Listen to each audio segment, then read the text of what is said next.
Salam alaikum à tous et à toutes. Quand vous parlez à des gens aujourd'hui de religion, beaucoup vous disent « Oui, mais c'est bon, pourquoi ça serait l'islam qui a raison et non le christianisme ou le judaïsme ou peu importe ?» Mais quand vous parlez à des chrétiens, hindous, bouddhistes, etc., vous vous rendez vite compte que pour beaucoup, ils ne connaissent peu, voire rien de leur propre religion. Car s'ils avaient vraiment étudié, ils deviendraient eux-mêmes musulmans. Pourquoi ? Parce que toutes les religions et tous les prophètes ont annoncé la venue de Mohammed sallallahu alayhi wa sallam pour établir la vraie religion de Dieu sur terre. L'islam, la religion finale. La religion finale. La religion finale. Nous avons déjà pas mal parlé de l'annonce du prophète Mohammed sallallahu alayhi wa sallam dans la Bible et la Torah, ainsi que l'interdiction du porc, de l'alcool, du fait de porter le voile, etc.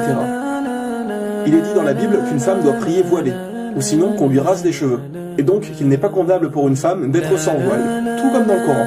Dans Corinthiens chapitre 11, dans les versets 5 et 6, il est dit « Toute femme au contraire qui prie ou qui prophétise la tête non voilée déshonore son Dieu, c'est comme si elle était rasée. Car si une femme n'est pas voilée, qu'elle se coupe aussi les cheveux. Or, s'il est honteux pour une femme d'avoir les cheveux coupés ou d'être rasée, qu'elle se voile. » Cela pour rappeler que Dieu nous a toujours envoyé une seule et même religion. Une seule et même religion. Une seule et même religion.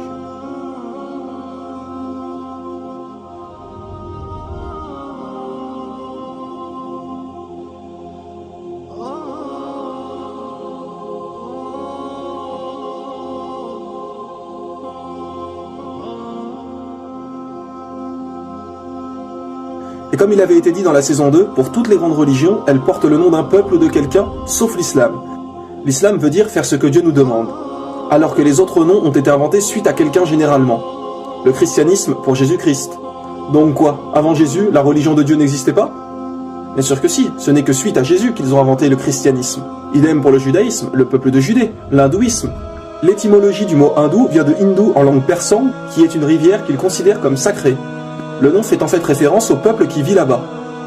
Le bouddhisme avec Bouddha. Le prophète Bouddha, qui en réalité s'appelait Gautama, n'a été appelé Bouddha qu'après sa révélation. Car Bouddha veut dire recevoir une révélation, un éveil. Et aujourd'hui, tout le monde vénère des statues de Bouddha, alors que celui-ci n'a jamais réclamé la divinité. Gautama n'a jamais dit ça. Ce n'est qu'après sa mort que les gens ont commencé à lui vouer un culte. Et si vous étudiez vraiment sa vie et ses enseignements, vous ne verrez pas de différence entre l'islam et le bouddhisme.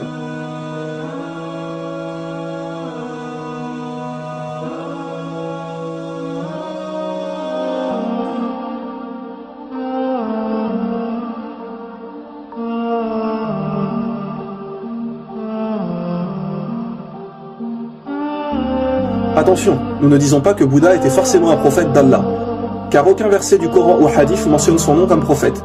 Et tant qu'il n'y a pas un texte du Coran ou un hadith pour confirmer quelque chose, nous ne pouvons être sûrs à 100%.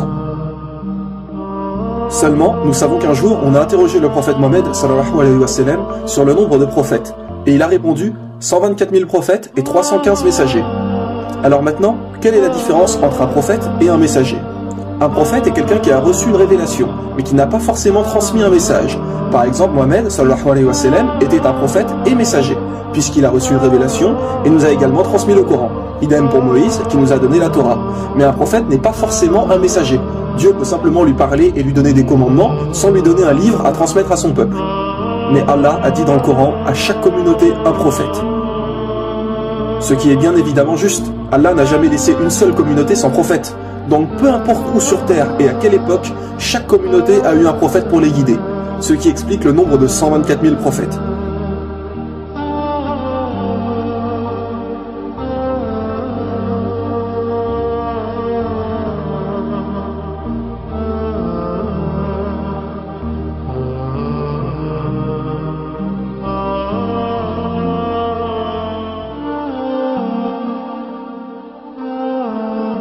Donc, il est tout à fait possible que Bouddha était un prophète.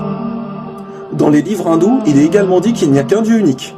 Il est même dit dans leur livre sacré Svetasvatara, Upanishad, chapitre 4, verset 19, et également dans le Yajurved, chapitre 32, verset 3, Natasya Pratima Asti, qui veut dire « Pour Dieu, il n'y a pas de Pratima ». Pratima signifie image, représentation, idole, etc.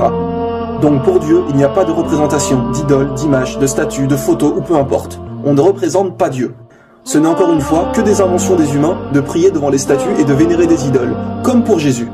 Il est dit dans la Bible, Exode chapitre 20, versets 3 à 5, Tu n'auras pas d'autre Dieu devant ma face, tu ne feras point d'image taillée, ni de représentation quelconque des choses qui sont en haut dans les cieux, qui sont en bas sur la terre, et qui sont dans les eaux plus bas que la terre. Et attention, écoutez bien, il est aussi mentionné, tu ne te prosterneras point devant elle. Oui, il est bien dit, tu ne te prosterneras point devant elle. Alors comment se fait-il que les gens dans les églises prient devant des statues de Jésus crucifié, que l'on voit des portraits de Marie tenant Jésus dans ses mains partout? Que les gens prient sur Marie et sur Jésus sur la croix? Parce qu'encore une fois, les gens n'ont aucune connaissance des livres et ne suivent que ce qu'on leur a dit. Mais dites-moi, qui a reçu une révélation, les commandements de Dieu? Ce sont les prophètes? Alors ce sont les enseignements des prophètes qu'il faut suivre, et non tout et n'importe quoi. Les gens prennent des statues pour des dieux. Imaginez si la statue tombe et se casse. Alors ça y est, Dieu est mort? Un peu de logique, voyons. Il n'y a qu'un seul Dieu, qu'un seul message. Il n'y a qu'un seul Dieu, qu'un seul message. Il n'y a qu'un seul Dieu, qu'un seul message. La venue du prophète Mohammed, sallallahu alayhi wa sallam, est également mentionnée dans les livres hindous. Oui, mes frères et sœurs. Il est dit dans les Védas, le livre sacré des hindous, en Kalki Purana, chapitre 2, versets 5, 7, 9 et 15, et donc à 4 reprises, la venue du prophète Mohammed, sallallahu alayhi wa sallam. Il est dit que le Kalki Avatar viendra. En français, Kalki Avatar veut dire messager. Donc, on annonce la venue d'un prophète. Et que ce Kalki Avatar sera le dernier des prophètes et qui guidera toute l'humanité. Tiens donc, quel prophète a bien expliqué être le dernier et guide pour l'humanité?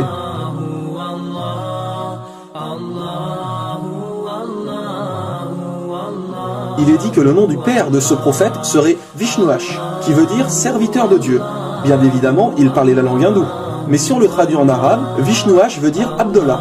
Et que veut dire Abdallah? Cela veut dire serviteur de Dieu. Et le père du prophète Mohammed s'appelait Abdallah. Il est également dit dans le livre des hindous que le nom de la mère de ce prophète est Sumati, qui veut dire en français paix et sérénité. Si on traduit Sumati en arabe, cela veut dire Amina. Et tiens donc, comme par hasard, comment s'appelait la mère du prophète Mohammed, sallallahu alayhi wa sallam? Elle s'appelait Amina. Il est aussi dit qu'il recevra sa première révélation dans une grotte. Le prophète Mohammed a reçu la révélation dans la grotte du mont Hira. Qu'il aura 4 grands compagnons, référence sûrement aux 4 califes bien guidés. Numéro 1, Abu Bakr, numéro 2, Omar ibn Khattab, numéro 3, Othman, et numéro 4, Ali. Et il y a encore de nombreuses descriptions de ce dernier prophète, de comment il vivait, ce qu'il mangeait, etc. Comme par exemple, il est dit qu'il mangeait des dattes et des olives, nourriture plus que courante à l'époque du prophète Mohammed en Arabie Saoudite.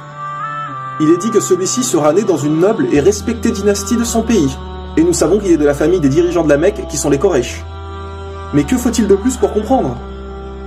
Pour ceux qui disent que les hindous pensent que ce prophète annoncé n'est pas encore venu, sachez qu'il est mentionné que ce prophète mènera des batailles au sabre, à l'arc et qu'il aura des chevaux. Alors qu'à notre époque, les batailles sont plus avec des armes à feu, avions, chars, etc. Alors mes frères et sœurs, vraiment, que faut-il de plus pour comprendre? Mohammed sallallahu alayhi wa sallam a été annoncé, et il faut le suivre. Comme dit Jésus, il est celui qui vous guidera dans toute la vérité, dans toute la vérité, dans toute la vérité, dans toute la vérité. L'islam est la religion de Dieu, la religion originale, la religion finale, la religion finale.